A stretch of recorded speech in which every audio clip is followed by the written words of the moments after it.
Fast food, मुर्गन ग़िज़ाओं, soft drink और बाजार से के तैयार शुदा खानों का बढ़ता हुआ इस्तेमाल बूढ़ों, बच्चों और जवानों सभी को मुतासिर कर रहा है, जिससे लोग मुख्तलिफ बीमारियों का शिकार हो रहे हैं। बज़ाहिर सेहतमंद दिखाई देने वाला नौजवान भी अचानक किसी बड़ी बीमारी में मुब्तला नज़र आता है। इन बीमारियों में एक बड़ी बीमारी है ज़ियाबतीस यानी शुगर की, जो ना सिर्फ खुद एक बीमारी है बल्कि दूसरी ख़तरनाक बीमारियों जैसे हार्ट अटैक, स्ट्रोक, अंधापन, यहाँ तक के पैरों से भी माजूर कर सकती है। इसलिए ज़रूरी है कि शुगर के मर्ज़ को मामूली ना समझा जाए और मर्ज़ की तशख़ीस होने पर पूरा इलाज और एहतियात किया जाए। अगर आप अपने अंदर ये अलामात पाएँ तो शुगर टेस्ट ज़रूर करवाएँ ताकि बरवक्त इस मर्ज़ का इलाज हो सके। सुस्ती की बहुत सी वजूहात होती हैं। अगर आपको नींद पूरी ना होती हो, आप दिन भर सुस्त रहते हैं, लेकिन शुगर के मर्ज़ में सुस्ती इस वक्त आती है जब आपका जिस्म इस खाई हुई ग़िज़ा को इस्तेमाल नहीं कर पाता। अगर खाना खाने के बाद आपको तवानाई महसूस होने के बजाय सुस्ती महसूस हो तो ये शुगर के मर्ज़ की अलामत हो सकती है। शुगर के मर्ज़ की एक निशानी बार बार भूख और प्यास लगना है। इसकी वजह यह है कि जिस्म खून में ग्लूकोज की ज़्यादा मकदार को जब इस्तेमाल नहीं कर पाता तो इसे बाहर निकालने के लिए पानी की सख्त ज़रूरत पड़ती है, जिसके लिए जिस्म तमाम सेल्स का पानी इस्तेमाल करता है। जब जिस्म ज़ायद ग्लूकोज को खारिज करने के लिए तमाम सेल्स का पानी ले लेता है तो इसे साफ़ और दोबारा जज़्ब करने के लिए गुर्दों को ज़्यादा मेहनत करनी पड़ती है और इसके अखराज के लिए आपको जल्दी जल्दी वाशरूम जाना पड़ता है।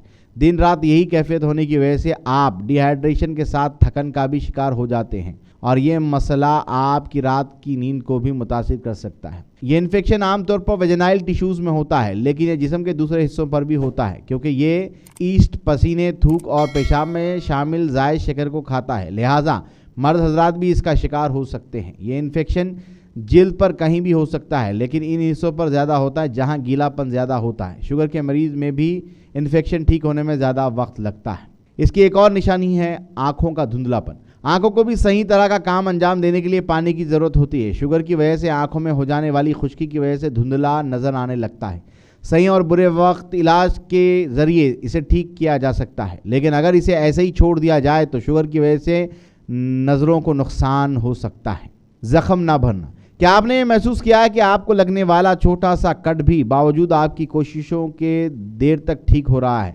जिस्म में ग्लूकोज की ज़्यादा मकदार ज़ख्म के भरने के अमल को सुस्त कर देती है।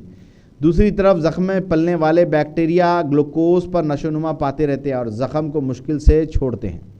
वज़न का कम होना। सब कुछ खाने के बावजूद वज़न कम होना मुमकिन बात है, लेकिन शुगर के मर्ज़ में आप जो कुछ खाते हैं आपका जिस्म इसे तवानाई हासिल करने के बजाय जिस्म के फैट्स जलाता रहता है, जिसके नतीजे में सब कुछ खाने के बावजूद आपका वज़न तेज़ी से गिरता चला जाता है। पैरों और टांगों की सूजन। शुगर खून की नालियों को सख्त करने के साथ नर्व्स को भी नुकसान पहुंचाता है, जिसकी अलामात पैरों और टांगों में ज़ाहिर होती है। दौरान खून में कमी और नर्व्स की खराबी जिल्द के अल्सर और इन्फेक्शन का बायस बनती है। मसूड़ों का फूल जाना। शुगर का मर्ज़ जिस्म के क़ुव्वत मदाफ़त कम कर देता है, जिसकी वजह से जरासीम का मुकाबला मुश्किल हो जाता है। फिर जरासीम तो हमारे चारों तरफ मौजूद होते हैं, जिनसे बचना मुमकिन नहीं। सबसे ज़्यादा हमारा मुंह जरासीम का शिकार होता है क्योंकि इसमें मौजूद गर्माई, गीलापन और दांतों में फंसा खाना जरासीम के